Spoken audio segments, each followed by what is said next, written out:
Looming 261 feet over the open Atlantic, Block Island's imposing southeast lighthouse, the highest light in New England, and the treacherous Mohegan Bluffs atop which the Victorian Gothic structure is ominously perched, are steeped in legend and lore.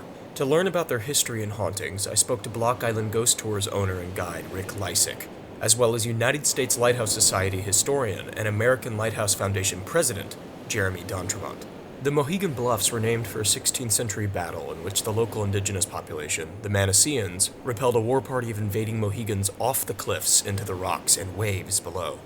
According to Lysick, on certain nights, particularly when the moon is full, the cries of the Mohegans falling to their deaths centuries ago can be heard. Lysick recounted another story involving the Bluffs, in which pirates cruelly throw a captive young girl's horse off their ship into the sea to intimidate their hostage. When a storm forces the villains to the shore underneath the bluffs, they are pursued by a vengeful phantom steed.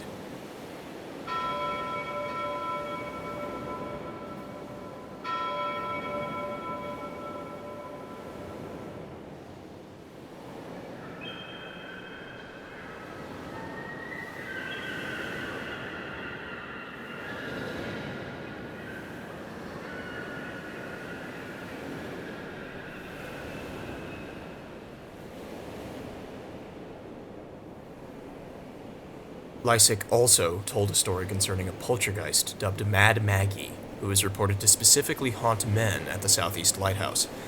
Legend has it that she was the wife of a lighthouse keeper who murdered her by throwing her down the stairs. She's said to move furniture, throw objects, poke men, whisper in their ears, lock them in rooms, and on one occasion, even out of the building. Jeremy D'Entremont recalled a tale in which a keeper, outside in nothing but his undergarments, is forced to contact the Coast Guard to let him through the door, which supposedly could only lock from the inside. Additionally, D'Entremont divulged stories of strange occurrences at the lighthouse that were told to him by former Coast Guard keeper Russ Larry. He and another guy who was one of the Coast Guard keepers there with him, they both were sure that they saw what he described as a shadowy figure in the base of the lighthouse. And he said one time he saw this figure walking up the stairs in the tower, and he went up behind and there was nobody there. But he was pretty sure about it. And he said also he'd be working in a workshop in the basement of the house, and he would hear footsteps above him, and there was nobody there. So he had some interesting stories. Whether you believe in ghost stories or not, whether you believe in the paranormal, the spirits of the keepers of the past, the civilian keepers and the Coast Guard keepers, they're very much with us today. Whether it's literally with us or figuratively, they inspire us every day. Their presence is felt all the time.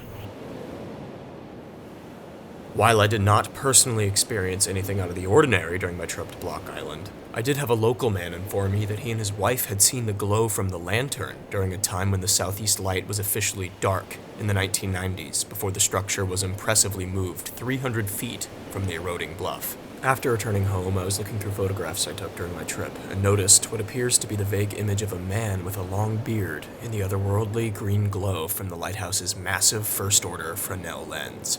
Regardless of one's opinion on the paranormal, the Block Island Southeast Lighthouse and the Mohegan Bluffs are a sight to behold and have a quality that makes them conducive to folklore.